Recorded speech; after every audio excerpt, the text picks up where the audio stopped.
Boa noite, a graça e a paz estejam em nossos corações, né, irmãs e irmãos? Leitura da Carta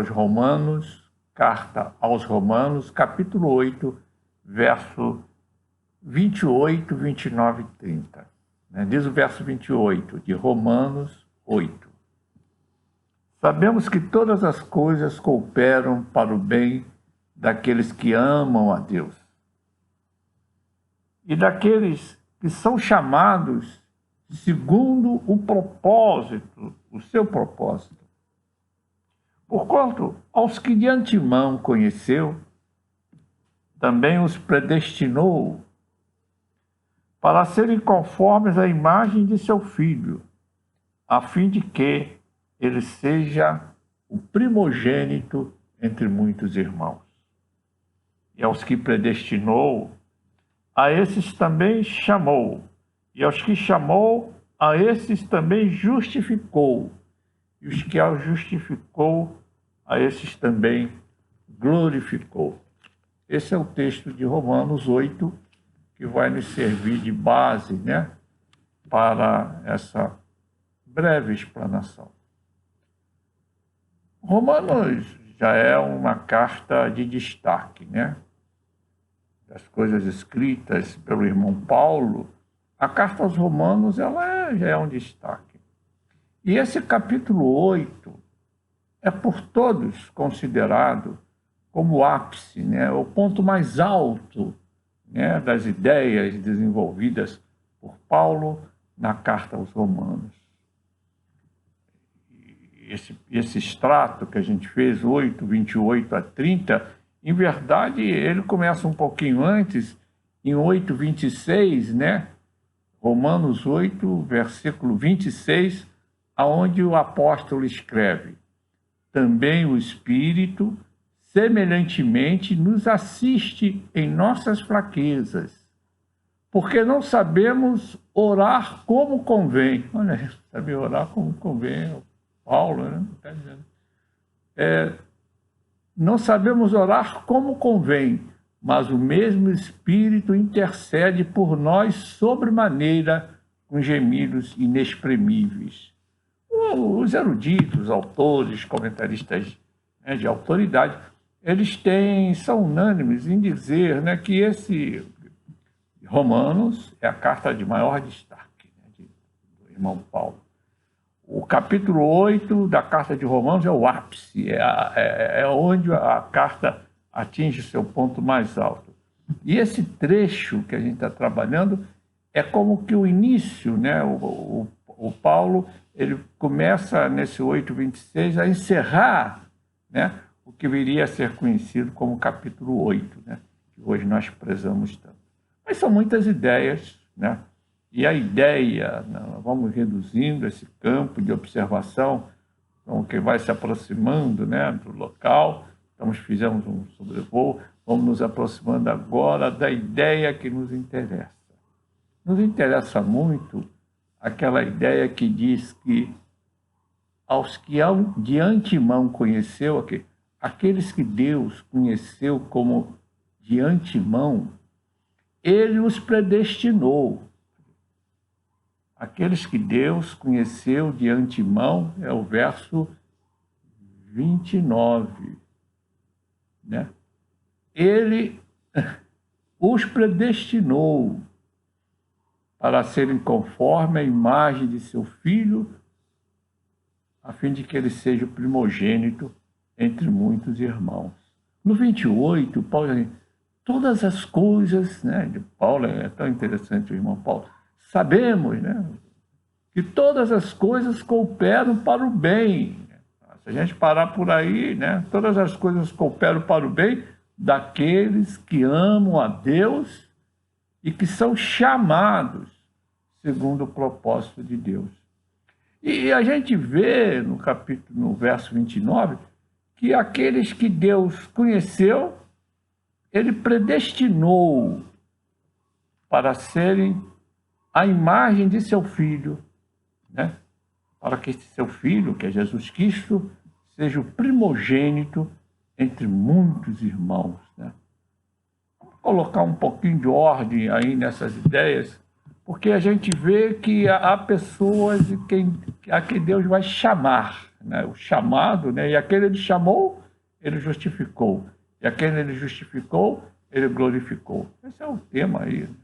O glorificou está até, ainda vamos ser glorificados, mas já está dizendo que ele glorificou. Então a questão é o chamado.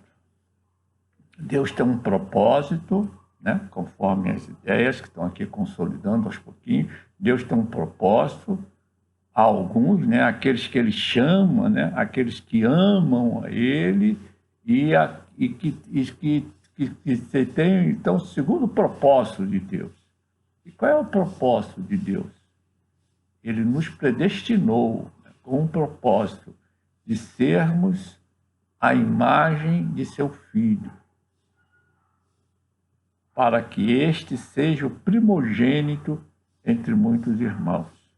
Essa predestinação não é dar o destino, vai ser rico, vai ser pobre. Não, predestinação não é isso. A doutrina da predestinação não é essa. A doutrina da predestinação é: Deus chamou, sim, algumas pessoas, ele chamou algumas pessoas, mas com um propósito muito determinado, para serem a imagem do Filho de Deus. E com um segundo objetivo ainda, né? Para que este Filho seja o primogênito entre muitos irmãos.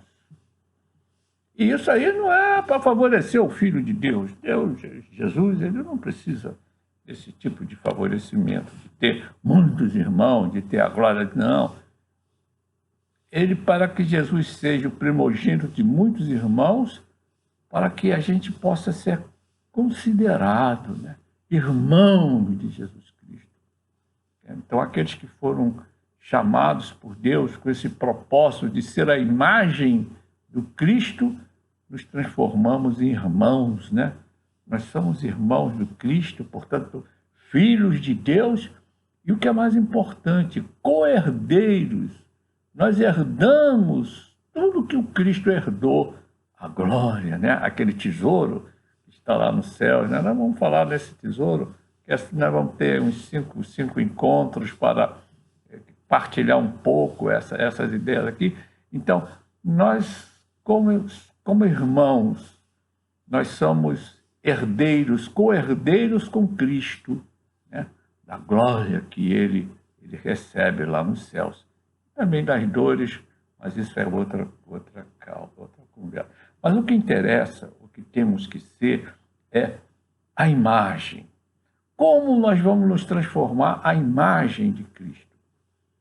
Evidentemente que nós, a nossa fé, é que somos salvos, né? Nós somos salvos mediante a graça de Deus, né? Somos salvos pela graça de Deus mediante a fé, né? E isso não vem de obras, né? Nem de nós, nem de nenhum de nós, né?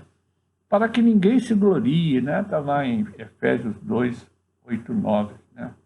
Somos salvos pela graça de Deus, etc. Então, a graça é que nos salva, mas a gente tem que saber se nós estamos andando nessa graça com que nós fomos abençoados, se ela está sendo seguida por nós. É uma espécie de exame que cada um pode fazer para saber se está segundo a graça de Deus, está se transformando na imagem de Jesus Cristo. Então, nós temos que nos tornar discípulos de Jesus. Nós somos discípulos de Jesus. Essa semana lá, quarta-feira ou quinta, o pastor vai distribuir isso direitinho. A gente vai voltar a tratar desta ideia, né, de ser discípulo de Jesus, seguir Jesus. O pastor Ed Kivitz, o pastor da Igreja Batista de Água Branca, lá São Paulo, capital, ele tem uma historinha lá sobre os rabinos, né, que os rabinos dizem que o discípulo, ele segue o mestre tão de perto, que no fim do dia, né, o discípulo está coberto pelo pó, né, que as passadas do mestre levanta na estrada. Seguir Jesus. Seguir Jesus é imitar tudo que ele faz, é imitar Jesus. É proceder conforme ele ensinou. Evidentemente, aquela gente lá, Pedro, Tiago, João, os apóstolos, os discípulos, eles tinham Jesus para ver, né? João vai dizer, não, nós vimos, nós tocamos, né? Mas nós não. Mas nós temos um tesouro também nas mãos, né, irmão? Nós temos os evangelhos, né? Os 4 evangelhos. Ali, pelos 4 evangelhos, e Evangelho é aquele livro que conta o que Jesus fez e o que ele ensinou, né? O Lucas fala, o que ele fez e ele ensinou, né? Então nós podemos, lendo os evangelhos, estudando os evangelhos, fazer calo nos dedos de tanto mexer nas folhas, estudando os evangelhos, nós podemos ver como Jesus fazia, os atos, os procedimentos de Jesus e o que Jesus ensinou e seguir aqueles exemplos que ali estão. Mas tudo isso nós vamos desenvolver um pouquinho como ser discípulo, né? Porque o discípulo, né, é diferente do aluno. Discípulo e aluno, etimologicamente, né? Mas o discípulo, o professor simplesmente ensina e o aluno simplesmente aprende. Mas o discípulo, ele além de ensinar como professor, ele dá o exemplo pessoal da sua vida, né? O mestre, né? O mestre, como professor, ele além de ensinar, ele dá o exemplo pessoal, né, com o seu comportamento. E o discípulo, que é um aluno, além de aprender o que o mestre ensina, ele imita, ele segue, ele se comporta como o mestre também se comporta. E essa é a nossa... Você está se transformando na imagem de Cristo. É só comparar lá, pegar o Evangelho e ver, né, o procedimento, o pensamento, etc. Está lá. Isso aí depois leva muito tempo, né, para a gente estudar todas essas coisas, mas você está sendo igual ao Cristo. É essa que é, né? Transformar na imagem de seu Filho, para que ele seja o primogênito de muitos irmãos, né? Para que nós participemos disso. O irmão Paulo vai dizer com muita graça, já não sou eu que vivo, eu morri com Cristo, né? Já não sou eu que vivo mais, é o Cristo que vive em mim. É participar desta glória de Jesus, participar das suas dores também. E tudo isso a gente vai ver, aí o pastor vai dar outros, ele vai organizar direitinho, está fazendo tudo muito bem, e nós vamos aguardar. E era isso que eu tinha que vos dizer, irmão. Vamos seguir o Cristo de perto, né? Para ficar coberto com pó, né? Que as passadas de Jesus levantavam na estrada. Que a graça do Senhor esteja em vossos corações. São meus votos aqui nessa noite tão boa, né, Senhor? Fiquem com Deus, irmão. Fiquem com Deus. Deus vos abençoe.